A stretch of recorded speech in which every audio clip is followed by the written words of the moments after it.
don't always get to choose in this life, win and lose in this life, but I'ma prove in this life, we can move in this life. Benjamin Latour, bienvenue au podcast. Bonjour. Ton nom complet, évidemment, Ben, et c'est pour les amis sur LinkedIn et tout ça. Mais je suis très content de t'accueillir au studio pour faire une petite mise en contexte pour les gens qui nous écoutent. On s'est évidemment connecté sur LinkedIn, on était amis.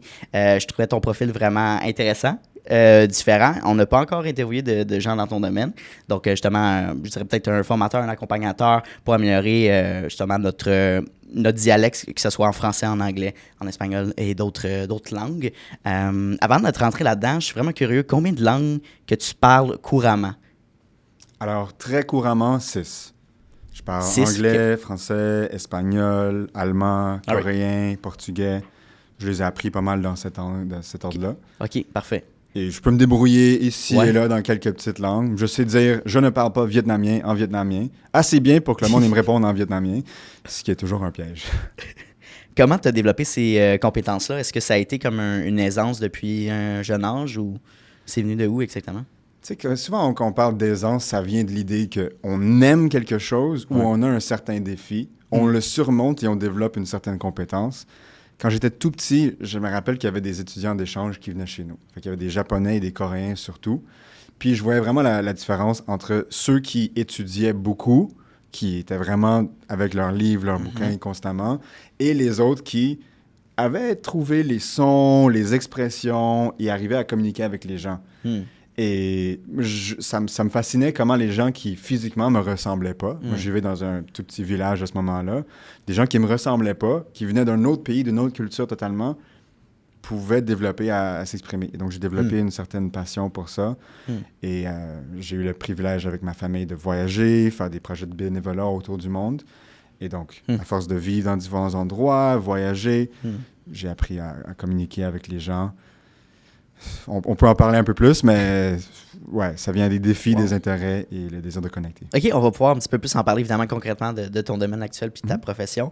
Parlons un petit peu de ton background. Est-ce que tu avais un entourage entrepreneurial, tes parents, tes frères, sœurs, si tu en as? Ça ressemble à quoi un peu ton écosystème? Alors, ma famille n'est pas entrepreneuriale, pas du tout. Okay. J'ai quelques personnes, j'ai une tante qui est connue, mais presque toute ma famille ont travaillé dans le gouvernement. Gouvernement provincial, municipal, fédéral. Et quand j'ai grandi, mes parents, indépendamment, m'ont dit à plusieurs reprises, ne travaille pas pour le gouvernement avant que tu aies perdu ton âme. Oh my God! OK, ça, c'est une phrase, là. Gros statement. Wow, OK. Intéressant. C'est pas... Je l'ai fait. J'ai travaillé pour Parc Canal pendant 3 ans. Et j'ai compris pourquoi ils me disaient ça. Ben, écoute, je dis que c'est vrai. Je veux dire, il y a des gens qui font ce travail-là, qui travaillent, c'est des fonctionnaires qui adorent ce qu'ils font, mais il y a aussi une grande portion, on en parle souvent dans nos podcasts, qui regardent l'horloge et qui disent « OK, il me reste tel nombre de jours avant ma retraite. » On parle plus de ces gens-là. Fait que je te laisse continuer. Oui, ben absolument. Ben, j'ai passé de mes 6 à 15 ans à Ottawa. Et commencé à Ottawa, c'est la ville du gouvernement fédéral. Oui.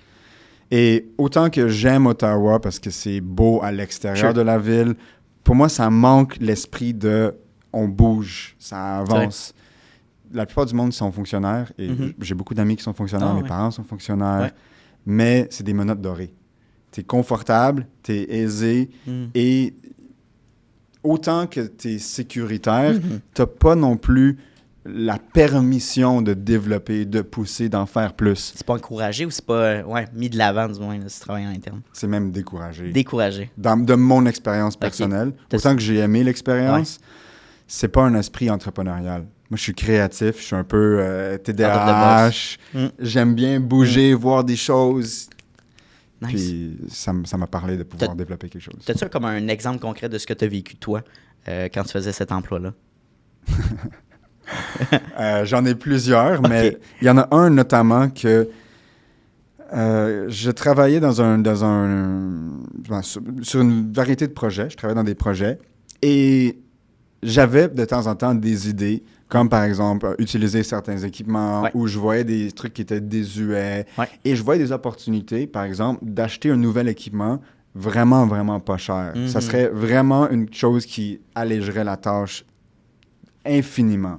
Sauf que le processus pour acheter un tel produit, un tel outil, ça prendrait des années et des années et des années. OK, wow. Et le montant d'argent qui aurait été économisé par l'aubaine, l'opportunité qui était là, le montant de paperasse qui aurait été dépensé, le temps et l'énergie pour avoir la permission de X, Y et Z pour revenir, ça aurait coûté plus que les épargnes faites par l'aubaine. Et donc, c'est fou parce qu'au gouvernement fédéral et dans tous les gouvernements, souvent, il y a une idée de on cherche le plus bas prix. Et c'est souvent le plus bas prix à l'immédiat, ce qui cause justement qu'on cherche, on demande des soumissions, et par le temps qu'on a fait tout ça, on manque les opportunités et ça finit par coûter plus cher. Ça prend une capacité d'agir vite et c'est quelque chose qui ça m'a blessé au cœur de voir et de vivre ça. C'est clair. Puis tu sais, je pense que l'humain n'est pas fait non plus pour vivre une vie monotone en tant que telle. On veut vivre des expériences puis surtout bâtir des choses qui nous rendent heureux, qu'on veut avoir un certain impact. Puis quand tu grandis dans un écosystème de travail comme ça, 10, 20, 30, 45, 30 à 40 ans, c'est justement, je pense que ça s'imprègne sur ta vie en personnel. Tu sais, sur ta vie à toi, parce que tu es dans ta zone de confort, tu te dis, j'ai justement un fonds de pension, fait que pourquoi me stresser, pourquoi prendre des risques, pourquoi essayer des nouvelles choses, tu sais. Mais j'ai pas besoin, tu sais. En réalité, c'est comme ça qu'on se développe comme humain, tu sais. Comme ça qu'on devient inspirant, motivant aussi, Absolument. Fait que... Par contre, en même temps, avoir ce genre de stabilité dans ton environnement, dans ton emploi, etc., ça te permet de t'épanouir de d'autres manières dans ta vie. C'est vrai. Je pense, par exemple, à ma sœur qui vit à Ottawa. Elle travaille des travaux stables, elle est mariée. Elle s'épanouit dans différentes sphères de sa vie que moi, je peux pas vraiment me permettre. Ça m'intéresserait peut-être un jour, mais j'ai pas le genre de stabilité. Moi, je voyage, je vis dans d'autres pays, je me suis acheté un voilier, je fais plein de différentes choses, mais ça a un coût. Le choix, c'est l'opportunité de faire A en choisissant B. Et... C'est une décision, puis je veux dire, un n'est peut-être pas meilleur que l'autre, ça dépend de toi, dans le sens que quelqu'un peut être très, très bien avec cette stabilité-là de 9 à 5, puis ce cadre-là. Et aussi, je pense que, en tant qu'entrepreneur, on valorise beaucoup notre carrière, notre entreprise qu'on bâtit. C'est un peu notre bébé et tout ça. Fait qu'on y met beaucoup, beaucoup de temps et d'énergie. Trop peut-être des fois, mais c'est dans notre tête, c'est normal. Puis pour certaines personnes, c'est comme tu travailles tellement. Moi, je sais que le lundi, je commence à 9, mais le vendredi, je finis à 5 absolument. Mais j'ai tout le temps mes week-ends, j'ai mes assurances, j'ai mes avantages sociaux et tout ça. Puis c'est sûr que tu pèses ça dans la balance, puis tu te dis, ouais, il y a quand même des gros avantages à être salarié aussi, là, 100%. Moi, personnellement, j'apprécie le fait que je peux prendre des vacances quand je veux. Et j'apprécie aussi le fait que il y a des journées où je vais travailler de 9 h le matin jusqu'à 2 h du matin et ça m'arrange très bien. Je suis très content. Comme la semaine dernière, j'ai clenché 3-4 semaines de travail et je sais que je m'allège la tâche et je vais pouvoir prendre de l'avance et de l'avance et de l'avance parce que je sais qu'est-ce que je dois mettre. Je sais c'est quoi le input, le output qui est besoin. 100%. Puis, pour finir sur ce sujet-là, c'est intéressant parce que, mettons, on travaille dans notre daily routine, puis dans notre entreprise, puis là, tu te dis, OK, on est hyper efficace parce qu'on choisit nos outils, par exemple. Fait que de travailler toute cette journée-là, on la voit passer dans le beurre. Quelqu'un qui fait 8 heures, par exemple, dans un bureau, justement, qu'il y a des outils qui sont mis en place depuis X nombre d'années, mais que tu le vois que, tu sais, comme tu as vu, justement, qu'on peut peut-être implanter des nouvelles manières de fonctionner, mais il y a tout le temps des freins au niveau des supérieurs et tout ça, c'est long, c'est lourd. Puis on dirait que ton 8 heures, c'est un 16 heures, c'est épuisant mentalement. T'sais. Fait que pour les gens, je pense qui ont une recherche de sens ou de soi, ben peut-être développer une certaine passion, peut-être bâtir une passion qui devient monétisable à court terme, puis après, c'est possible de switcher vers ça. Mais c'est sûr, c'est quand tu le ressens le besoin que tu te dis, hey, je suis pas accompli dans mon travail. Tu sais, je veux dire, on passe. Je sais pas c'est quoi le chiffre exact, là, mais la grande majeure partie de notre vie au travail. Fait qu'autant faire quelque chose qu'on aime. Puis on va clore le sujet là-dessus. Justement, quand est-ce que tu t'es dit ces compétences-là que tu as acquises au niveau de la langue, hey, je pourrais accompagner justement des professionnels. Je pourrais bâtir une entreprise alentour de ça. Alors, il y a 2 choses qui ont rentré en facteur là-dedans. Donc, premièrement, j'ai compris quand même dès un jeune âge que la manière dont tu communiques peut t'ouvrir ou te fermer des portes. Et je l'avais découvert avec un échange. J'ai vécu en Autriche pendant 1 an, j'ai vécu en Pologne pendant 1 an, à une école internationale. Et à ce moment-là, déjà, je voyais à quel point du monde de différentes cultures et de langues pouvait interagir grâce à la communication. Et ça ouvre et te ferme des portes. Yep. Donc, j'ai fait un bac en sciences politiques et en linguistique OK. pour vraiment comprendre comment, premièrement, d'un point de vue psychologique, comment est-ce qu'on peut apprendre, transmettre, utiliser la langue, physiquement la langue, mais la langue plus généralement en termes de l'anglais, français, etc. Et ça m'intéressait surtout d'un point de vue canadien et international, comment est-ce que les gens se perçoivent selon la langue communiquée et, très important, selon l'accent, selon la prononciation. Wow. Parce que ton accent, c'est un marqueur d'où tu viens, de qui tu es. Et contrairement à la couleur de ta peau, ton sexe, ta taille, c'est quelque chose que tu peux modifier. C'est quelque chose que tu peux adapter selon le contexte, l'intention et ton audience. Puis, si on prend précisément l'exemple de l'accent, est-ce qu'on peut justement modifier ces accents selon le contexte qu'on voudrait? Absolument. Wow. Une chose qui est importante à comprendre, c'est que tu sois noir, blanc, asiatique, peu importe, nous avons tous 2 lèvres, des dents, une mâchoire, une langue. Si tu t'en sers de la même manière qu'une autre personne, tu vas pouvoir modifier. Si, par exemple, je te parle comme ça, je suis en train d'utiliser les sons de l'anglais, la tonalité de l'anglais, pour te parler en français. Ça fait un peu étrange de le faire comme ça, parce que je parle effectivement anglais. Et là, ça te prend beaucoup d'énergie, parce que toi, tu dois calculer dans ta tête, mais qu'est-ce qu'il dit, tu fais une traduction, blablabla, bla, bla, bla, et j'ai rien changé. Tu me regardais pendant que je le faisais, j'ai pas transformé mon physique, j'ai transformé mon utilisation de mon physique. Same thing in English. I can speak to you in English like this, and I can speak to you in English like this. Mais tout ce que je fais, c'est j'adapte le son de la bouche vers l'autre, et ta perception de comment tu vas interagir avec moi va être modifiée, adaptée. Ben, puis j'imagine aussi peut-être dans un contexte, je sais pas, professionnel ou international, de dire, c'est peut-être mieux d'avoir disons qu'on prend un français international, puis l'utiliser partout, que ce soit au Québec, en France, en Suisse ou en Belgique. Qu'est-ce que tu répondrais à cet argument-là plutôt que d'adopter certains accents pour certaines régions, disons? Là? Je pense qu'il y a une certaine valeur dans utiliser les 2. OK. Comme par exemple, moi, quand je vais aux États-Unis, selon où je vais au Wisconsin, je vais versus aller à South Carolina, j'adapte moi-même ma manière de parler anglais. J'écoute la personne. Si une personne dit « Hey, you want your coffee hot or cold? I like it hot, please. Moi, normalement, je dirais « I like a hot coffee mais j'adapte à la personne. Je comprends ce que tu veux dire.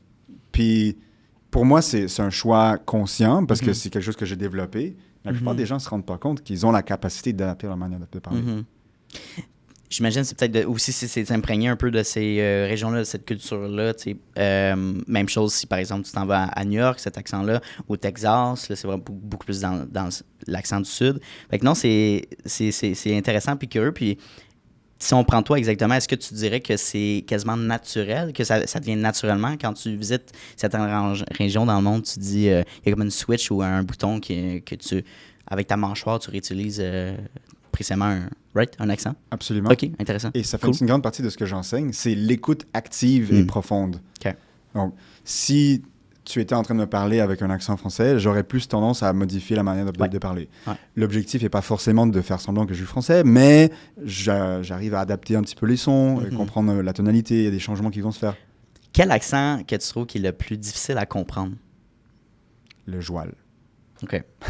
Le joual. Est-ce qu'on parle, là, on parle, évidemment, j'ai pas précisé, mais en français, avec le joual québécois ou le joual, n'importe quel langage, j'imagine qu'ils ont un certain joual? Je me rappelle, j'étais au Saguenay, je suis allé à Val-Jalbert. Tu connais Val-Jalbert? Ouais, jamais allé, mais je peux comprendre. Petit village, vraiment loin, et la personne qui faisait la visite guidée avait un accent québécois, mais fort de chez fort.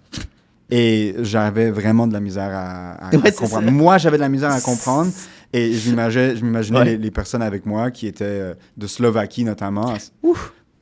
Je devais traduire. Bonne chance. Autant qu'ils parlaient français, genre zéro. Ouais. Non, c'est clair, ça parle rapidement. Puis il y a surtout des termes aussi qui sont précis dans cette région-là. Mais Écoute, c'est fou. Puis on reste dans la même province, là. Absolument. Juste dans différentes régions. Puis j'avais fait un voyage à Winnipeg aussi il y a quelques mois.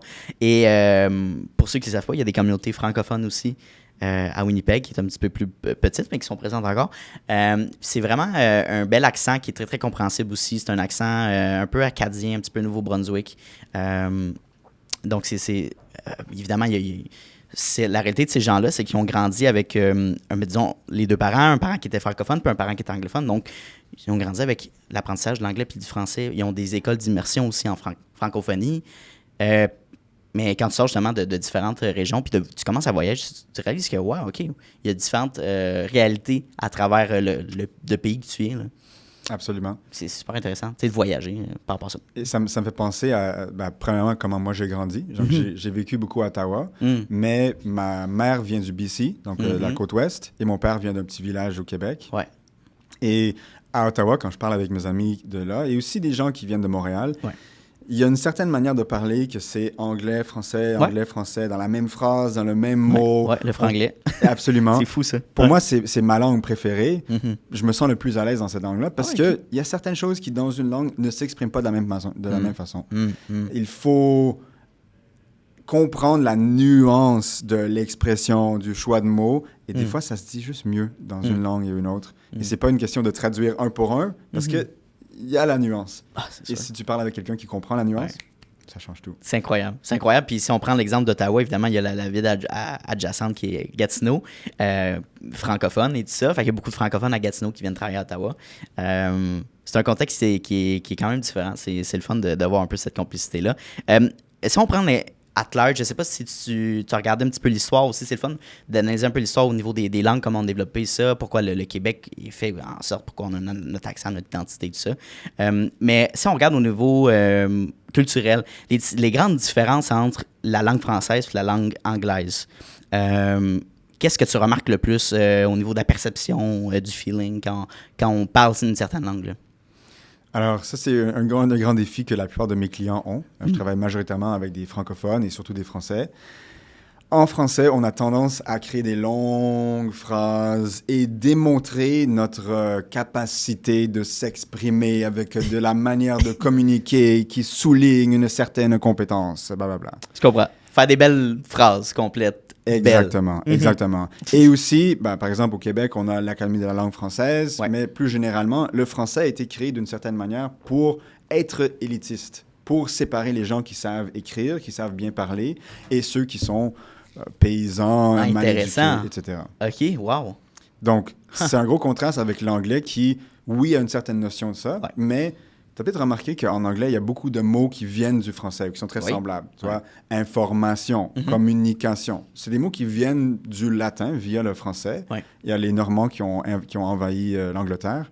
Et pendant plusieurs années, voire des centaines d'années, il y avait la classe aristocrate qui dominait l'Angleterre. Et donc, si tu voulais parler de cours, de lois, de banques, etc., il fallait que tu parles français.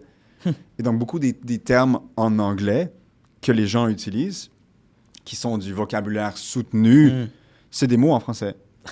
Wow. Et c'est intéressant parce qu'il y a beaucoup de francophones qui arrivent, ils veulent parler anglais.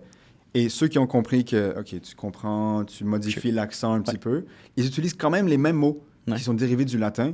Et ça donne une impression de snob, une impression de distance, de... Tu penses que tu es mieux que moi. Exact. Tandis que l'anglais vient d'une racine germanique. Les Romains les appelaient les barbares du Nord. Et forcément, les termes ont évolué de manière différente. Si je dis investigate versus look into, c'est le même mot, mais look into, j'ai l'impression que tu me parles directement. Exact. Il y a une c'est plus familier. Là. Exactement. Directement, Versus investigate, c'est sérieux. Une distance, c'est formel, c'est carré. Et donc, ça joue un petit peu à comment la langue française a évolué. Rigide, formel, guerre, règlement. Exact. Versus l'anglais qui a évolué forcément par besoin de communiquer. Exact. Puis si on prend, puis c'est super intéressant, tu m'amènes un contexte que je savais pas exactement, puis c'est le fun d'avoir, tu sais, j'en mange à l'histoire, puis j'adore ça aussi.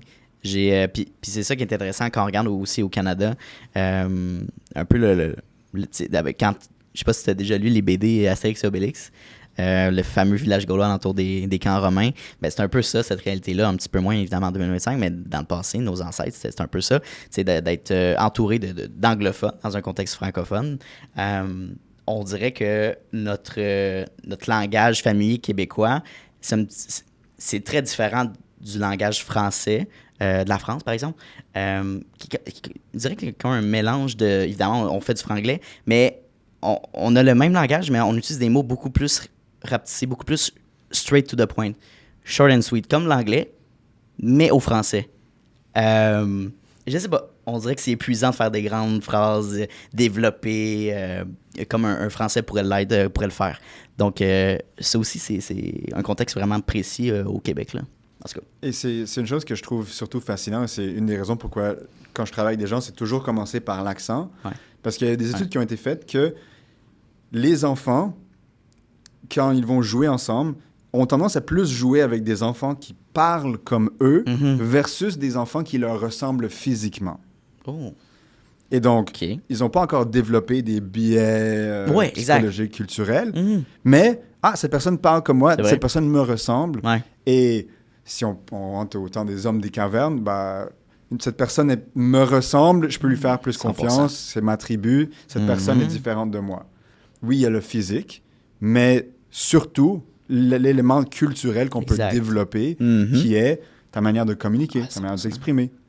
Et... À 100%. Je rencontre une nouvelle personne, que ce soit, mettons, dans une activité de réseautage, on commence à parler, puis que, évidemment, on partage le même accent et tout ça, mais on se comprend verbalement, mais c'est sûr que ça aide beaucoup à créer des liens aussi. On peut faire des liens culturels, de l'humour aussi qui est comprenable ou qui est pas différent de certaines personnes qui parlent différentes langues.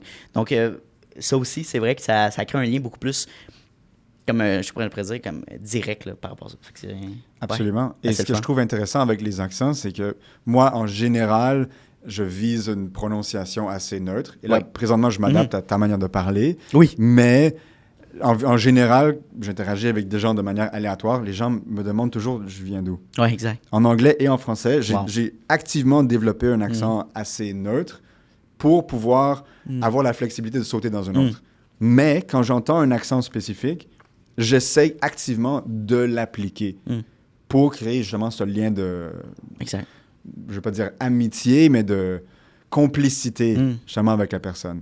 Et c'est pas une question de manipulation, c'est une question de désir de me rapprocher avec la personne, de comprendre, de me mettre dans qui elle est, d'où elle vient.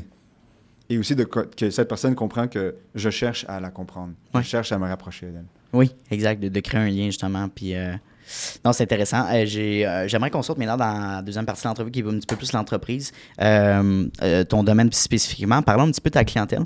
Ça ressemble à quoi? Comment tu as développé justement, comment tu as développé ta première année au niveau de ta clientèle? Est-ce que c'était, je pense que tu m'avais parlé justement des clients français qui veulent justement peut-être apprendre l'anglais ou aller chercher d'autres accents. Fait que je te laisse le plancher pour discuter là-dessus. Alors, je travaillais en Corée du Sud. Ouais. Donc, j'ai vécu 2 ans et demi en Corée du Sud pour tester la théorie que j'avais que peu importe la couleur de ta peau, peu importe les racines de la langue qui sont attachées à un physique spécifiquement, que n'importe qui peut développer n'importe quel accent et maîtriser n'importe quelle langue. C'était vraiment cette idée de humanisme pur, qu'on a tous la capacité de s'exprimer dans peu importe la langue. J'ai testé les théories en Corée et au téléphone, j'arrivais à passer pour un natif en 4 mois. En utilisant exactement les mêmes stratégies que j'enseigne aujourd'hui. Okay. C'est sûr que j'ai raffiné depuis, ça c'est en 2017. Sure. Mais avec la pandémie, je suis rentré, je vivais à Montréal et je faisais des recherches, je rencontrais des gens, j'avais un grand réseau de personnes françaises, mais des gens en général. Et je me suis rendu compte que l'approche lycéenne, en France surtout, mais dans toutes les écoles de langue, tous les cours de langue, on commence toujours avec vocabulaire, grammaire, structure, blablabla, et c'est surtout à l'écrit. À l'écrit, oui, principalement. Exactement. Et c'est normal parce que pour diffuser l'information, tu envoies un livre et voilà. Mais je me rendais compte que il y avait des gens qui vivaient aux États-Unis depuis 10, 20, 30 ans et qui étaient encore perçus comme un touriste. Des directeurs d'entreprise, des chefs d'équipe, des entrepreneurs, des gens en sales.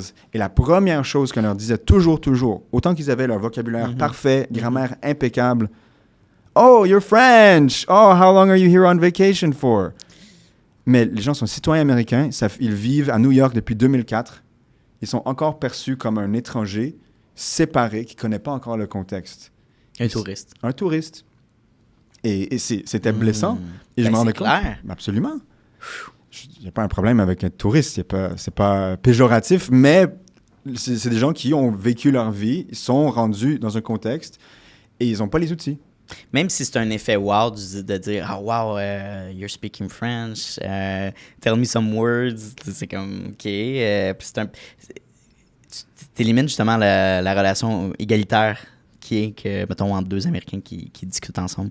Fait que même si on te met un peu sur un piédestal ou on te met sur un spotlight, ça peut un peu, je sais pas, nuire ou nuancer cette relation-là. Fait que Absolument. c'est intéressant. Okay. Et les conversations tournaient toujours vers... Quand je parlais avec des gens, je fais des recherches, et les conversations tournaient toujours vers « Oh my God, you're French. Oh, I love Paris. But I'm from Lyon. » Oh, I love the Eiffel Tower. It's like, I hate it. Genre. Et il y avait toujours ce genre d'incompréhension, de devoir se répéter, etc. For sure. Et j'ai compris que t'as beau avoir le vocabulaire de Shakespeare, t'as beau avoir la grammaire parfaite. Si personne te comprend, on s'en fout. Si les gens te perçoivent comme quelqu'un qui est différent, instinctivement, tu es différent, il y a une distance qui se crée. Et tu dois travailler double, triple pour rétablir cette connexion. Versus si tu fais l'inverse. Tu as un vocabulaire de base qui te permet d'exprimer et comprendre la conversation dans ton contexte. Et c'est très clair, c'est naturel. Et si même tu arrives à un 9 ou 10 sur 10 en termes de prononciation, les gens vont te percevoir comme ayant un niveau très, très, très élevé et que tu es très compétent. Et si ils pensent que tu es natif, ou presque, et ils découvrent par la suite que tu as appris ces compétences-là, là, tu rentres dans les plus qu'intelligents. Là, tu te dis, OK, wow, c'est l'effet wow, en fait, là. Et l'effet wow, c'est pas wow, tu es différent, c'est wow, tu es compétent. Wow, tu es motivé. Wow, c'est intéressant. Exact. Et on développe le désir de se rapprocher parce qu'on a déjà cette connexion. Tu me ressembles et tu as fait un effort actif pour me ressembler, même si les gens, surtout les Américains, ne s'en rendent pas compte. Ils n'ont pas l'expérience d'apprendre une autre langue. Mais ils reconnaissent l'effort, là, tu sais, parce que soit qu'ils reconnaissent l'effort, et souvent, j'entends les Américains qui disent « Ah, ben, OK, Bob, Marcel, Robert, je comprends que, ils parlent mieux anglais que moi, je parle français, et c'est difficile, et blablabla. » Donc, il y a un certain désir de pardonner. Tu vois, il a un gros accent, je comprends pas tout à fait ce qu'il dit. Il y a un certain désir intellectuellement de dire, OK, your English is better than my French, so, OK, good, you must be very smart, blah, blah. Mais en même temps, il y a le travail dans la tête qui se dit, il a dit shit ou shit? Exact. Hein? Quoi? Il a dit fuck you? Oh, focus! Il y a toujours le travail de comprendre, mais qu'est-ce qui se passe exactement? Oui. Et donc, tu forces l'interlocuteur à devoir décoder ton message constamment plutôt qu'écouter ce que tu dis, plutôt que connecter avec toi personnellement. Et donc, j'ai découvert avec des recherches, je parlais avec beaucoup de gens qu'il n'y a personne qui offre ça. Il y a un gros besoin. Mais c'est clair. Et ça se fait très, très, très rapidement. Tu peux développer cette compétence. Parce qu'évidemment, tu peux aller chercher des cours de langue linguistique générale. Mais ce qui est intéressant avec toi, c'est aussi dans le contexte professionnel d'affaires. Quelqu'un qui est en affaires, qui va aller approcher des clients, disons qu'on prend un francophone québécois, qui va aller approcher des clients anglophones en Ontario, dans d'autres provinces ou aux États-Unis, par exemple. C'est clair que si tu fais ton pitch de vente en anglais, puis que tu n'es pas 100% à l'aise, dans le sens peut-être que ton accent est correct ou c'est fonctionnel, mais il y a certains mots que tu cherches un peu, là tu as des pauses, tu commences à être gêné, tu as une perte de confiance. Puis ce client-là potentiel, pas qu'il t'aime pas, mais il va se sentir ce manque de confiance-là parce que tu n'es pas complètement à l'aise. Oui, tu es peut-être très à l'aise avec ton offre, mais juste au niveau de la langue, il peut y avoir un certain blocage, puis je me mets dans la place du client. J'aurais plus de difficulté de faire affaire avec quelqu'un qui justement, qui n'a peut-être pas une aisance aussi bien que moi dans la même langue que je discute. C'est aussi simple que ça. Et autant plus, Il y a le défi que si, par exemple, je te parle, si je suis unilingue anglophone, je suis américain, par exemple, j'ai pas l'expérience d'avoir vraiment vécu ou travaillé dans une autre langue. Et donc, je comprends pas forcément que quand toi, tu me parles, tu te dis des trucs, tu n'es pas sûr de si tu dis le bon mot, est-ce que tu as la bonne prononciation. Toi-même, tu vis un propre doute. Tu t'entends parler, tu dis, je sais qu'il y a quelque chose qui cloche. Je sais qu'il y a un problème. Je suis pas sûr si j'ai le bon mot. Donc, tu te freines, tu t'arrêtes, tu t'exprimes pas complètement.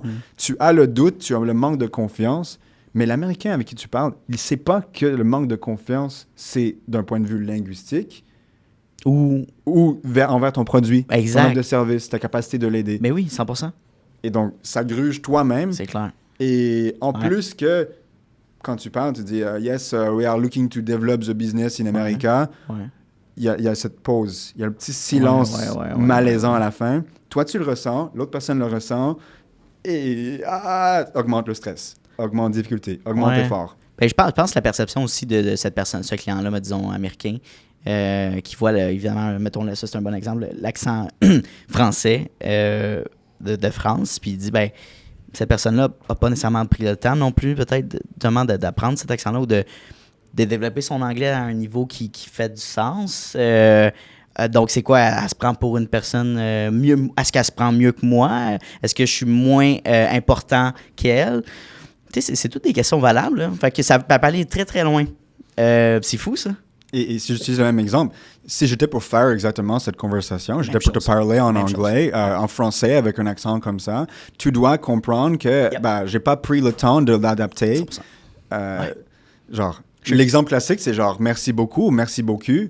Merci beaucoup, genre, je sais pas trop. J'ai envie de changer de langue. 100%. Genre, ça me gruge. Et si t'as pas pris le temps d'adapter ta communication pour être plus semblable à moi, pour me comprendre et pour être compris, qu'est-ce qui me dit que tu as compris les contextes culturels? Qu'est-ce qui me dit que tu comprends les blagues? Qu'est-ce qui me dit qu'on va pas pouvoir prendre une bière ensemble et développer une relation de client rapprochée? Tout ce que j'entends, intuitivement, c'est distance, différence, séparation. Et peu importe le prestataire, peu importe l'acheteur, 100%. On veut une connexion, on veut faire confiance. Et on peut se dire cognitivement, intellectuellement que non, c'est pas grave, mais on reste humain. On reste des êtres de connexion, des animaux dans le sens, qui veulent être avec des gens qui leur ressemblent. 100%. C'est vraiment une nécessité aussi, si on est dans le monde des affaires, d'être à l'aise avec ces deux langues. Du moins, évidemment, puis je pense qu'on peut avoir certaines personnes au Québec qui proposent l'argument de dire j'ai pas l'intention de travailler ailleurs, donc je vais tout simplement travailler en français. Non plus vouloir peut-être améliorer mes capacités linguistiques en français. Je suis confortable, je suis bien, ça me sert pas. Qu'est-ce que tu disais à une personne, genre là, on parle d'un entrepreneur, là. Je travaille avec beaucoup de gens qui ont une certaine vision. Souvent, ça vient avec une expérience négative. Blocage, OK. Je dis expérience négative dans le sens que souvent, il faut que ça arrive à un moment où ils ont perdu une opportunité. Il y a quelque chose qui est arrivé. Right? Okay. Donc, j'ai beaucoup de gens qui ont développé le marché en France ou au Québec, qui ont vraiment, vraiment dominé le marché. Et pendant longtemps, ils ne se concentraient pas sur leur anglais, sur leur communication, parce qu'ils se disaient que, c'est pas important. Mais le jour arrive où, ils sont reconnus par une entreprise allemande, une entreprise américaine de Toronto. Ils reçoivent l'appel et ça va mal. Ou bien, eux-mêmes, ils décident que, j'ai pas confiance, ils vont pas me comprendre, donc ils délèguent à quelqu'un d'autre. L'opportunité va à un autre endroit. Il manque le bateau, il manque l'opportunité. Et ce qui aurait pu développer dans une manière très rentable devient un manque d'opportunité, un manque de chance. Et donc, qu'est-ce que je dirais à des gens comme ça? C'est ta communication, c'est une question d'habitude. C'est comme du sport. C'est comme ton apparence en général. C'est quelque chose qui se développe. Quand tu développes une certaine compétence de t'exprimer, c'est par exemple le TH en anglais. The thing that I was thinking about. Si tu dis toujours the things that I was thinking about, toujours, Ça va te prendre du temps d'être, premièrement, capable de faire le son, Ouais. et de l'appliquer à chaque fois pour que ça devienne automatique. C'est ce qu'on fait avec tous nos clients, mais si tu te donnes le temps, 3, 6, 9 mois d'avance, bah déjà, c'est rendu automatique, c'est rendu facile, c'est rendu smooth Ouais, exact. au moment où, j'ai Ouais. reçu l'appel. Je vais à Las Vegas. Puis ça peut aller tellement loin aussi. Disons qu'on met de côté l'exemple de l'entrepreneur. On prend un salarié justement qui dit OK, j'ai pas nécessairement encore, j'ai pas l'ambition, mettons, de développer mon poste, ou tu sais, je suis confortable, peu importe. Tu vas sûrement vouloir voyager dans un endroit quelconque, à moins que tu vas tout le temps à Cuba. Mais si tu vas dans d'autres destinations voyage à travers le monde, tu vas rencontrer quelqu'un qui va parler anglais, espagnol, portugais, je sais pas, même français peut-être, qui va pas comprendre ton accent québécois, tu sais, très poussé. Fait que là, c'est même dans un contexte personnel. On prend un exemple, tu veux aller louer une voiture au Portugal. Ben, ça va peut-être un petit peu compliqué. Ça veut pas dire qu'ils vont parler l'anglais non plus. Donc, tu sais, avoir certaines bases dans certaines langues, ça peut toujours être bon. Puis, autant dans un contexte personnel que professionnel, je crois. Une chose que je cherche que mes clients comprennent, plus que même la compétence d'être capable de parler anglais comme il faut, c'est plutôt de comprendre vraiment que ils ont la capacité. Toi et moi, on a tous la même capacité de bouger, d'articuler, de faire n'importe quel son de n'importe quelle langue. Moi, ce que je cherche que les gens vraiment comprennent, c'est qu'ils sont capables de parler n'importe quelle langue, avec n'importe quel son, de parler parfaitement ou presque, et que c'est pas parce que tu es né à Paris ou à Mexico que tu n'es pas capable de faire un son. Tu es un être humain avec la capacité de le faire. Si tu développes les compétences que j'enseigne avec mes clients, si tu comprends vraiment la philosophie, l'idée et l'approche, quand tu arrives au Portugal et tu veux te louer une voiture, peut-être que tu connais 2-3 mots dans portugais, mais tu vas bien les exprimer et la personne va recevoir « Oh, OK, tu m'écoutes, tu connais les sons. » Tu forces justement à vouloir communiquer avec moi dans ma langue. Puis d'un, justement, c'est un bon exemple, la location de voiture, parce que on peut te flaguer facilement comme un touriste puis mettre un prix par rapport à ça. Donc là, quand tu comprends un petit peu le behind the scenes puis que tu parles un petit peu plus la langue de la personne qui l'offre, ben clairement, il y a une connexion. Parenthèse par rapport à ça, j'étais allé au Costa Rica avec des amis. Un de mes amis parlait espagnol. Puis ça a été beaucoup plus facile pour louer un véhicule parce que la communication était directe. Donc ça, c'est un avantage. Ça, c'est clair. Donc, c'est super intéressant. Puis je me demande aussi, au niveau de tes ambitions, parlons un petit peu de ta vision long terme pour ton entreprise. Si on se projette en janvier 2026, ce serait quoi tes KPI, tes objectifs concrets que tu aimerais atteindre pour ce mois-là? Alors, concrètement, j'arrive très, très, très rapidement et constamment au cap du nombre de clients que je OK, wow, félicitations. Je travaille surtout des one-on-one. Je travaille surtout avec des dirigeants d'entreprise ou des sales de très haut niveau. Et il y a forcément une limite. Donc, le service qu'on offre, c'est vraiment de créer l'espace d'immersion avec nos clients pour que, sans devoir être aux US et sans devoir avoir quelqu'un qui te suit comme constamment, on offre le feedback, on offre le soutien, on offre une amélioration continue sans que ce soit un stress sur la personne. Mais hélas, présentement, pour moi, ça me prend beaucoup de temps et d'énergie, même si j'ai une équipe de 4 à 5 personnes qui m'appuient. Il y a quand même une limitation limite. de temps. Exactement. Donc, pour répondre à la question, dans les prochains 6 à 9 mois, moi, j'envisage développer beaucoup plus le volet entreprise. OK, parfait. Une des raisons pour ceci, c'est pour moi aussi, mais surtout en entreprise, quand on travaille avec une équipe de personnes. Si, par exemple, tu as une entreprise de service conseiller financier, par exemple. Si tu as 3, 4, 5 personnes dans ton équipe et vous communiquez ensemble, vous allez comprendre, si vous avez les compétences que j'enseigne, tu vas être capable d'identifier quels sont les blocages, quelles sont les fautes et quels sont les succès, les réussites des personnes autour de toi. Et donc, tu es capable d'améliorer constamment avec les conversations quotidiennes et je te donne les outils pour être capable de le faire. Que ce soit des gens qui parlent mal ou des gens qui parlent bien, tu es capable d'apprendre de ton environnement.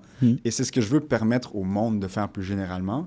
Et c'est pour ça que je me dirige plus vers offrir des services en entreprise, en équipe, pour permettre à plus de gens de bénéficier de cette idée, 100%. de leur croissance personnelle. Et aussi, ça revient aussi moins cher par personne pour leur entreprise aussi. Ça devient intéressant, messieurs. il ne faut pas voir ça comme une dépense, c'est bien un investissement aussi au niveau du développement d'affaires de l'entreprise. Si tu prends des cadres supérieurs, des directeurs en petits groupes, 5-6 par exemple, clairement, ben, c'est le fun parce que c'est une belle quantité pour travailler ensemble, se lancer des questions, puis retravailler, avoir du feedback dans l'optique de développer l'entreprise, notre poste. Fait que, clairement, il y a une grosse avantage, puis j'aime cet objectif-là plutôt que de juste se limiter au one-on-one, quand tu peux avoir un plus grand impact de cette manière-là. Est-ce que tu as aussi l'objectif d'agrandir ton équipe? Tu m'as dit qu'il y avait 4-5 personnes que tu travailles, collaborent à l'interne. C'est quoi au niveau des postes, c'est quoi au niveau des tâches que tu délègues par rapport à ça? Alors, présentement, ce que je cherche plus à faire, c'est valoriser les gens dans mon équipe qui sont déjà là, qui sont déjà motivés, qui sont déjà compétents, développer un peu plus leurs compétences et leurs capacités. Mm-hmm. C'est sûr qu'il y a certaines personnes que j'aimerais trouver dans mon équipe. Je suis le genre de personne qui est motivé, visionnaire, vraiment mentalité d'avancer. Et dans mon passé, je travaille beaucoup avec des personnes qui sont très opérationnelles, système, technique. C'est toujours un logique, bon fit. Exactement. Si on prend l'exemple des traits de personnalité, tu as les personnes qui sont un petit peu plus dans le rouge et logique un petit peu plus dans le bleu, si je ne me trompe pas. Fait que je pense que c'est bon aussi, c'est complémentaire quand tu bâtis une équipe, mais c'est sûr, au niveau mindset, il peut y avoir c'est différent. On n'est pas là. C'est sûr. Sure. Alors, moi, dans ma croissance à moyen et long terme, j'envisagerais de travailler avec plus de gens qui sont capables de gérer plus l'opérationnel. OK, cool. Parce que la liste de choses que j'ai à faire, choses que je veux faire, c'est clair. Il faut les mettre ensemble et quelqu'un qui est capable de mettre en place. Okay. Donc, que ce soit un assistant virtuel ou quelqu'un qui est plus genre COO à suivre, à développer, mais je sais que le monde a besoin de ce que j'offre. Je sais que j'ajoute une grande valeur aux gens et je veux que plus de personnes en bénéficient. Ben, je te confirme. À 100%, parce que évidemment, si on prend le contexte québécois, mais peu importe l'entrepreneur, je pense qu'on atteint une limite. Surtout au Québec, on est quoi, 9 millions dans ces eaux-là? Ouais, 8-9. Tu sais, 8-9, fait comme ça reste un petit marché. Je pense que la ville de New York est comparatif à ce nombre de personnes-là. Donc, quand tu dis niveau business, si tu es à l'aise à faire un certain revenu annuel puis que tu veux rester dans ta région, c'est correct aussi. Si tu as des ambitions d'aller plus loin, de pousser la machine, de grandir, d'avoir un plus grand impact, bien nécessairement, il va falloir que tu touches certains marchés, justement, avec d'autres langues. Fait que oui, tu viens exactement dans cette niche-là, dans ce besoin-là. Puis j'adore ton offre aussi. Je trouvais ça, c'est pour ça, justement, qu'on s'est rencontrés et on fait l'entrevue, right? Donc, c'est très, très pertinent. Je me demande aussi, pour les gens aussi, avoir du contexte au niveau de ton âge. T'as quel âge? J'ai 30 ans. 30 ans. Je trouve que c'est inspirant aussi d'avoir, cette maturité-là d'esprit au niveau du langage, au niveau de...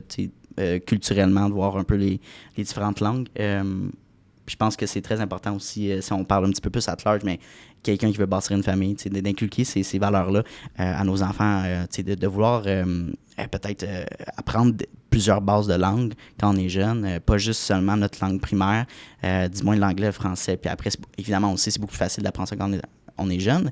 Puis ça, c'est un argument que je voulais t'amener. Oui, je veux apprendre une autre langue. L'anglais, c'est relativement plus facile. Je pense que si on prend un contexte encore québécois, il y a plus d'aisance à développer, à comprendre l'anglais puis à discuter parce que nos séries, on les écoute en anglais. En tout cas, pour moi, notre culture, la musique et tout ça, on est beaucoup, beaucoup américanisé. Fait que c'est plus facile. L'accent est plus facile. Si on prend un Français de France, on le voit tout de suite, là, qui essaie de parler en anglais, c'est très, très difficile ou l'accent est très, très poussé. Mais si on prend l'exemple d'apprendre le coréen, d'apprendre justement le mandarin, là, souvent, on se fait dire « Hey, c'est trop compliqué. Ça va me prendre une éternité, des années. Pourquoi, finalement? » La réalité du time-lapse, de dire c'est trop long pour apprendre une langue, est-ce qu'elle est vraie ou on n'a pas les bons outils, finalement? Alors, il y a deux éléments. Oui. On me demande souvent c'est quoi le meilleur conseil pour apprendre une nouvelle langue. Et la première chose que je dis toujours, c'est une très bonne raison de le faire. Okay. Si tu es motivé par ton cœur ou ton portefeuille peut-être de vraiment le faire, que tu es motivé, peu importe l'objectif, que ce soit te mettre en forme, rencontrer la femme de ta vie, si tu te concentres, tu vas réussir. OK.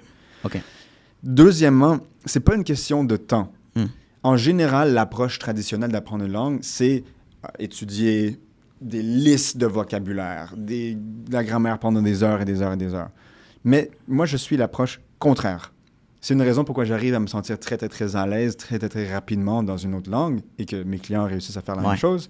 Si tu te concentres premièrement sur l'énergie de la langue, sur le mouvement de la bouche, la prononciation, l'écoute active, tu apprends à te connecter, à te ressourcer et à t'exprimer dans la langue et être qui tu es et te donner la permission d'être Anthony en japonais ou Sarah en anglais.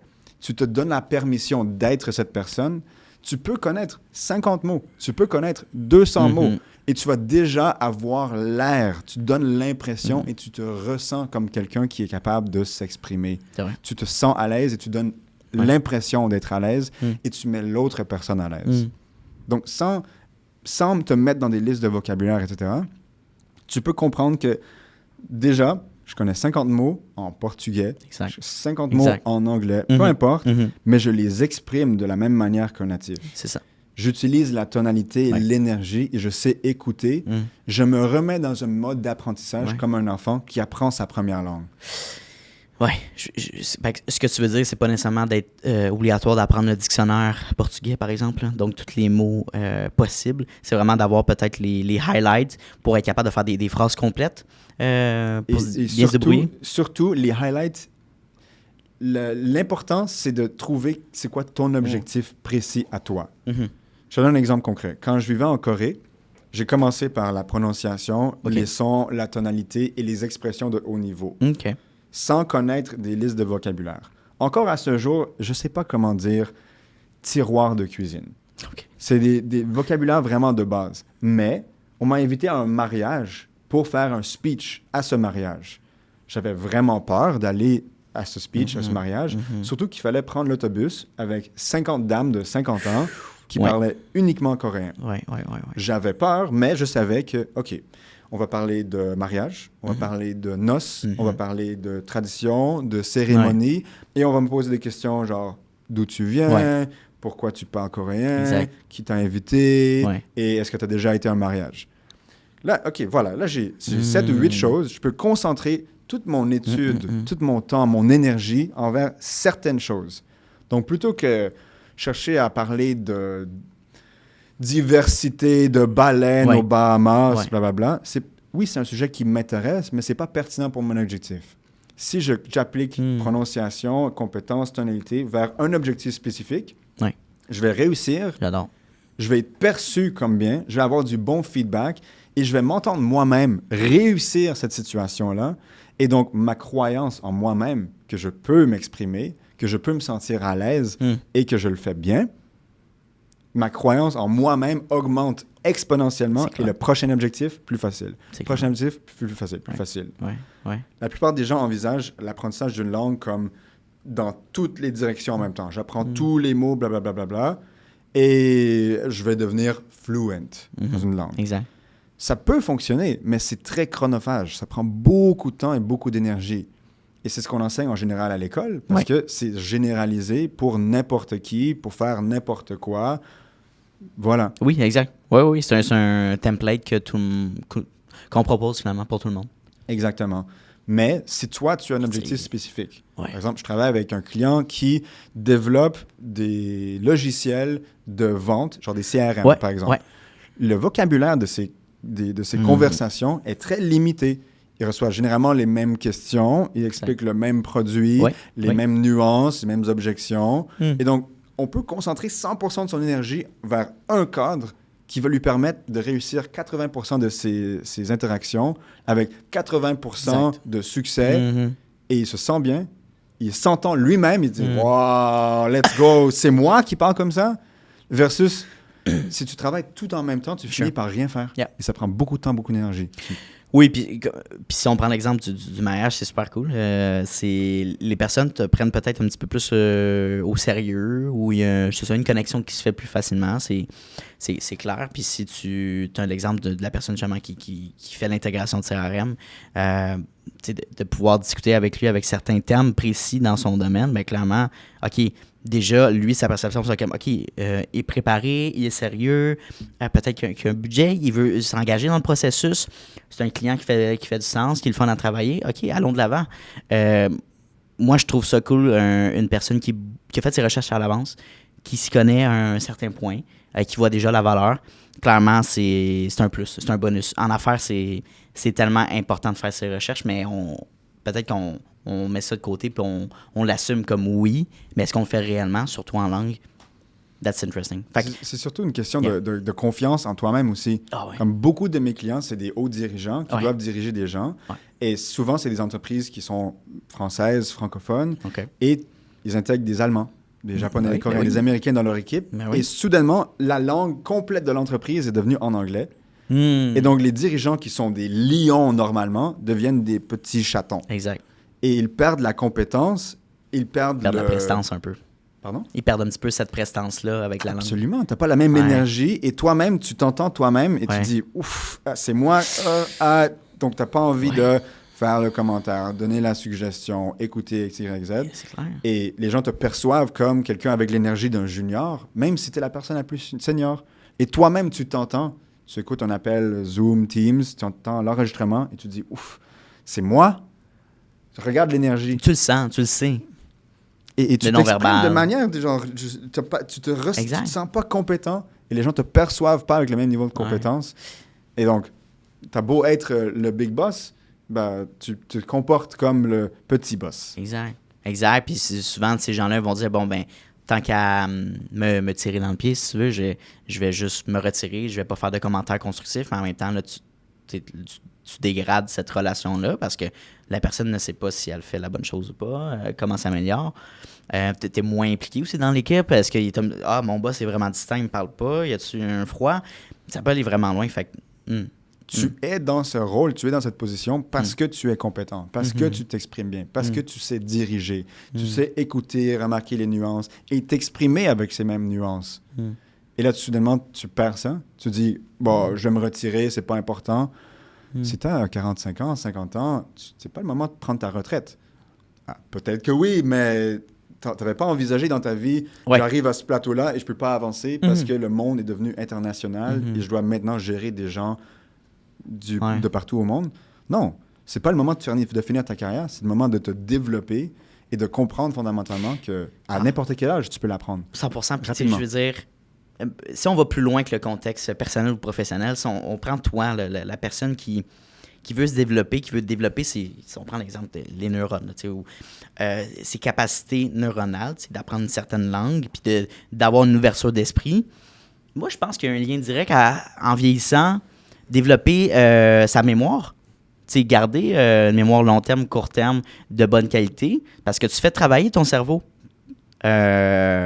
Donc, moi, clairement, il y a des avantages de longévité au niveau de ton corps et de ta présence psychologique. Là. Je me souviens de ma grand-mère de 104 ans qui, elle, me disait toujours « Le jour où tu arrêtes d'apprendre est le jour où tu commences à mourir. » Yeah. I love it. Yep. On a toujours la capacité de devenir quelqu'un d'autre. Pas quelqu'un d'autre, mais quelqu'un de plus grand, plus développé. La version de soi-même qui est épanouie. En apprenant tous les jours, on reste jeune, on reste actif. Oui. Et les gens te perçoivent jeune aussi. Puis j'adore prendre l'exemple de mes grands-parents parce que je les trouve incroyables. Mon grand-père 80, puis ma grand-mère dans les 80 aussi. Puis ils sont actifs comme des gens d'une soixantaine d'années. Là. Ils sont extrêmement... Ils travaillent sur leur terrain au chalet, mais ils reviennent de Tadoussac, ils se promènent en véhicule. Mon grand-père a toujours été très curieux. Il est très, très, très habile au niveau technologique. Il a son iPad. C'est vraiment le contraire du classique, là, de la vision d'une personne âgée en résidence là, qui est sur son sofa, qui regarde la télévision. Que tu vois que tu discutes avec elle, qu'il y a une déconnexion. Quand je parle avec mes grands-parents, c'est comme si je parlais avec mes parents ou pratiquement un ami parce qu'on a presque la même relation, en tout cas, à ce point-là. Et ça, je trouve ça intéressant parce que juste la manière que tu es curieux, que tu es ouvert d'esprit, puis ton apprentissage constant, malgré ton âge, on le verra plus, ton âge, mentalement. Ça se transperce vraiment. C'est impressionnant. Et ça m'apporte un point très important. Souvent, les gens vont me dire que c'est impossible d'apprendre une langue après un certain âge. Oui, exact. Que c'est Je impossible suis trop d'apprendre... vieux pour apprendre ça. Exactement, Right? exactement. Mais si tu crois que tu vas réussir, si tu crois que tu es capable et tu vois les gens autour de toi qui réussissent, il n'y a aucune raison pourquoi tu ne peux pas le faire. C'est une question de... Oui, à l'âge adulte, c'est moins une question d'osmose, mais plutôt une question de comprendre, de système, de méthode. Mais ces choses existent. C'est juste une question de vouloir le faire, de croire que tu peux le faire et d'appliquer les stratégies, les méthodes. Peut-être avoir du soutien, mais anybody can do it. Ben, c'est ça. Tu sais, je pense que c'est pas des compétences. On pense que c'est des compétences qui sont hyper difficiles à acquérir. On ne demande pas de devenir un Michael Phelps puis d'aller aux Olympiques. Là. Right? Ça, je peux comprendre. Tu sais, la phrase de tout le monde peut faire n'importe quoi. Il y a certaines limitations physiques aussi, puis de la génétique, mais au niveau de la langue, ça, j'ai appris beaucoup de choses, puis c'est quelque chose que justement on peut développer, peu importe l'âge aussi. Là, donc, right? On voit des gens qui ont la peau balsanée, qui parlent japonais, des gens noirs qui parlent anglais, des gens blancs qui parlent anglais. Ça change rien.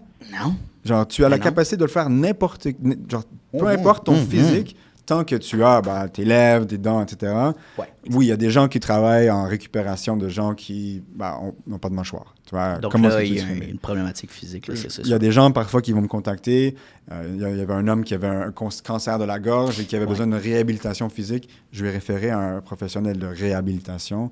C'est pas le genre de personne avec qui je travaille. Exact. Et, oui, j'utilise beaucoup de ces stratégies, des mêmes techniques, de la même philosophie, etc. Mais je vais référer à un spécialiste pour ça. Tu vois. Ouais, puis je veux dire, évidemment, quelqu'un qui a je sais pas, une mâchoire qui est affectée, si on prend encore une fois un contexte professionnel, il va avoir une compréhension. Là.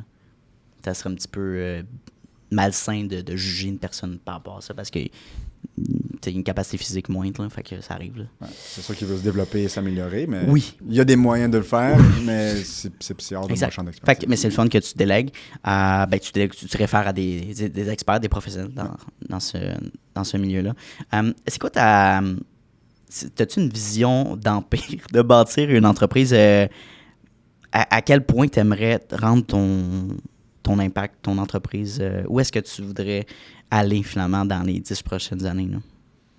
C'est un peu loin, 10 prochaines années, mais... Absolument. Moi, ce que j'envisage, c'est que...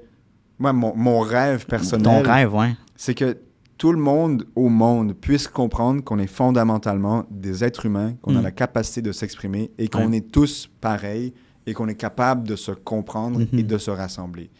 On parle beaucoup de division, de séparation, de eux versus moi. Et ça se ressent aussi dans la culture. Tu parles à quelqu'un, il est différent. Pour moi, c'est quelque chose qui est un problème grave dans la société d'aujourd'hui. C'est un problème qu'on peut régler rapidement avec certaines compétences et un changement de philosophie, de mindset. Moi, ma vision à long terme, c'est de construire des ponts partout. Tu vois, mon nom de famille, c'est Latour. C'est notamment le nom de mon entreprise. Moi, je vois le logo de mon entreprise étant un phare pour que les gens puissent au moins regarder vers le même endroit pour comprendre que, on regarde tous au même endroit, on a le même objectif. On veut se connaître, on veut se comprendre, on veut s'entraider, on veut s'appuyer, on veut acheter, vendre, se développer. Et ma vision à long terme, c'est que tu sois du Japon ou du Burkina Faso, que tu puisses t'exprimer, te faire comprendre et comprendre les autres. Ça, c'est ma vision à long terme du monde. Tu vois, on voit la tour de Babel, tu vois, l'idée de tout le monde qui parle la même langue. Moi, j'adore la diversité des langues et des accents. Mais je veux que tout le monde soit capable de se comprendre et de communiquer. De se comprendre. Et comprendre qu'on est tous vraiment pareils. Oui, tu sais, on reste un peuple humain. Si on regarde plus at large, oui, il y a différentes cultures, différentes langues, mais en réalité, souvent les problèmes de haine entre certaines cultures, c'est parce qu'il y a une mauvaise compréhension au niveau de la langue. Tu comprends pas la réalité ou le langage, littéralement. Donc, c'est sûr qu'il y a une coupure des deux côtés. Des fois, ça peut créer de la frustration, un irritant, parce que, merde, il ne comprend pas, tu sais, merde.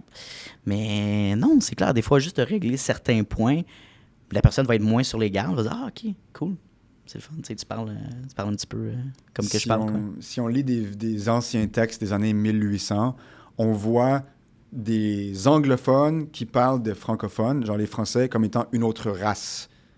Il y a des gens qui parlaient Wow. vraiment dans ce terme-ci. OK, bah, tu es français, tu es anglais, tu es espagnol, tu es une autre race, tu es donc différent. Et ça justifie beaucoup C'est fou, des ça. actions vraiment Ben oui. atroces qui ont été Ah. mises en place au Assimilé, monde. 100%, ben oui. Et donc, Ah ouais. si tu comprends fondamentalement qu'on est humain et que la manière de s'exprimer, c'est une compétence, Ouais. qu'on est tous nés. Si tu parles une langue, tu es capable de parler toutes les langues. Tu es un être humain, tu as les outils de tout être Exact. humain. Be human, you are one already. 100%. Et ça, c'est genre la vision idéaliste vraiment du monde que je veux créer, tu vois. J'adore. J'adore la diversité linguistique. J'adore apprendre les langues, enseigner et partager les langues. Mais je veux que tout le monde ait la capacité de se comprendre et de se faire respecter et de se faire percevoir comme étant de compétents et fondamentalement humains. Une vraie personne avec un cœur. Tu sais, c'est ça. Puis je pense que pour apprendre une langue aussi, c'est bien de peut-être de développer son cercle amical, évidemment. Fait que, puis je pense qu'on prend l'exemple précisément de l'île de Montréal, contexte hyper multiculturel. Tu as l'opportunité justement de développer ces relations-là de différentes cultures, puis de t'imprégner de ça. De ces peut-être justement des trucs relatable qui sont précis pour telle culture. L'humour aussi, tu sais, ce qui est différent, le langage, mais oui, tu sais, on a l'opportunité aussi justement de faire ça. Fait que pourquoi pas t'ouvrir au monde, puis d'apprécier un peu les différences. Fait qu'on pourrait clore l'entrevue dans ce sens-là. Puis je vais t'amener les deux dernières questions pour toi, Ben. On a parlé de ton rêve, de ta mission de vie. Et maintenant, j'aimerais savoir ta vision de succès. Comment tu vois ça? On peut mixer le succès personnel et professionnel. Donc, je te laisse y aller. Ma vision du succès est vraiment liée à l'épanouissement. C'est un sentiment que mon travail a un impact qui améliore la vie des autres. J'ai été longtemps scout et ça reste dans cette philosophie qu'on laisse chaque endroit mieux ou meilleur qu'on l'a trouvé. Ouais. Et c'est comment, quand j'imagine le succès, que ce soit dans un petit moment ou dans mon entreprise, je veux que les gens autour de moi améliorent leur qualité de vie. Je veux que l'espace physique s'améliore. Oui, ça prend une certaine vision de comment moi, que j'aime, etc. Mais pour moi, c'est ça le succès. C'est d'avoir un certain impact. Okay. Pour moi, le succès, c'est d'être capable de me sentir en sécurité d'un point de vue financier, physique, d'être capable d'appuyer mes proches, les gens autour de moi. Et aussi, très important dans mon travail de prestataire de services, de formateur, c'est de permettre aux autres de réaliser leur propre vision et d'être reconnus pour le travail qu'ils font, pour leur propre définition du succès. J'adore ça. C'est toujours deux questions que je pose. La deuxième, mais une de ces deux questions-là, parce que c'est une question qui est générale, puis tout le monde amène leur perspective, leur expérience de vie, qui est le fun. Puis je le dis souvent, mais le succès n'est pas juste financier. Oui, on peut avoir un goal, puis c'est sain là, de vouloir faire de l'argent, d'avoir un but, un objectif financier, de mettre tel nombre d'argent, quantité d'argent pour un projet quelconque, mais comment on réutilise cet argent-là, right? Est-ce que c'est pour grandir? Est-ce que c'est pour avoir plus d'impact sur notre communauté? Est-ce que c'est pour améliorer notre vie personnelle? Tout est possible. Mais pourquoi on fait de l'argent un peu? Fait que, puis après, bon, il y a toutes les autres sphères de la vie qui sont importantes. Faire un lien à cette question-là, la dernière question, évidemment, de l'épisode. Si tu avais l'opportunité de parler une version de toi-même de 18 ans, qu'est-ce que tu te conseillerais aujourd'hui? Achète du Bitcoin. Yes. That's the, yeah. En 2002. Actually. En 2002, ouais. c'est oui. Bref. Clairement. Plus sérieusement. Non, c'est bon. C'est toujours une question d'authenticité. Yeah. C'est toujours une question de comprendre que le meilleur don que tu peux faire au monde, aux gens autour de toi, c'est d'être 100% authentique avec qui tu es. Okay. Si en exprimant ta réalité, ta vérité, tu éloignes certaines personnes, c'est parce que ces personnes-là, c'est pas les vraies personnes pour toi. Si je fais semblant de penser X, Y, Z, de me comporter d'une certaine manière, et c'est pas authentique avec qui je suis et qui je veux, je vais attirer des gens qui pensent que je suis telle personne, et je vais éloigner des gens qui seraient alignés avec qui je serais vraiment. Souvent, surtout adolescents, on cherche à modifier qui on est pour plaire aux autres. Et je comprends que dans mon domaine, ça peut paraître comme, oui, on adapte qui on est, on se modifie pour plaire aux autres. À un certain point, oui, mais c'est une question de comment on se présente. si je choisis de bien m'habiller en hip-hop ou en business Yep. ou en surf, peu importe, Ouais. mais c'est quand même un choix de viser l'excellence de qui je suis vraiment, avec l'objectif que je vise vraiment, de ce que j'envisage pour ma vie, mes objectifs, peu importe, tu vois. Et donc, viser l'excellence, pas la perfection, et de ne jamais se piler soi-même sur les pieds pour plaire aux autres, parce que être toi-même et t'exprimer 100%, c'est le meilleur cadeau que tu peux faire au monde. J'adore. Tellement une belle fin d'entrevue. Ben, ça a été plus qu'un plaisir de discuter avec toi. Je le savais déjà avec notre pre-meeting que ça allait être un épisode assez intéressant. Surtout quand je sélectionne les invités à aller au podcast, c'est pourquoi on fait une pré-rencontre, pour voir si le fit, l'énergie est là, surtout. La vibe, l'intérêt, la connexion. Puis on en a parlé beaucoup avec la langue aujourd'hui, la connexion qui est très importante pour développer des relations. Donc, merci beaucoup pour ton temps. C'était un super épisode. Et ce que je propose à mes invités, c'est de faire un part 2 dans 6 mois. Je t'avais posé la question dans les objectifs. On sera au mois de janvier 2026 environ. Donc, on va pouvoir se reparler dans ce mois-ci pour voir si tu as atteint tout ça. Et les changements quelconques qui pourraient se passer dans ta vie personnelle ou professionnelle. Donc, question pour toi. Où est-ce qu'on peut te contacter pour faire affaire avec Ben? Surtout sur LinkedIn. Je suis très LinkedIn actif. principalement? OK. Ouais, donc Excellent. mon nom, Ben Latour. Sinon, latourlanguage.com. Perfect. Je suis en train de faire certaines modifications, mais Latour Language sur YouTube, Instagram, Génial. TikTok, LinkedIn Yeah. et .com. Génial. Contactez Ben. Il est trop cool. Est-ce que tu as aimé ton expérience aujourd'hui? J'ai adoré et je continue d'adorer. Génial. Merci encore. Merci à toi. Hey, salut, ça fait déjà la 2e fois qu'on se voit dans cette même vidéo-là. Donc, merci de ton attention, puis merci de ta discipline, parce que c'est un mince pourcentage des gens qui sont capables d'écouter du début de l'épisode jusqu'à la fin. Donc, merci beaucoup de ta discipline. Ça démontre énormément de motivation de ta part et bien sûr d'un aspect important de l'entrepreneuriat que oui, la motivation c'est important, mais la discipline c'est encore plus important. Donc, merci de ton attention. La meilleure manière que tu peux me repayer pour ce podcast-là, c'est tout simplement de repartager le podcast dans des Instagram Stories, d'en parler avec tes amis, d'envoyer le lien à tes amis. Hey, Mathis, va donc écouter cet épisode-là, c'est super intéressant. Ça vaut de l'or, puis ça va me permettre d'aller faire croître le podcast à un niveau exponentiel. Donc, merci beaucoup pour ton aide et ton intérêt pour le podcast. Et bien sûr, on se revoit la semaine prochaine dès jeudi midi pour un nouvel épisode. Donc, bonne journée à toi.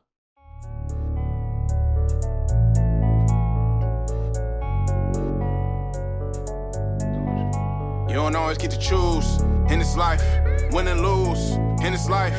But I'ma prove in this life, we can move in this life.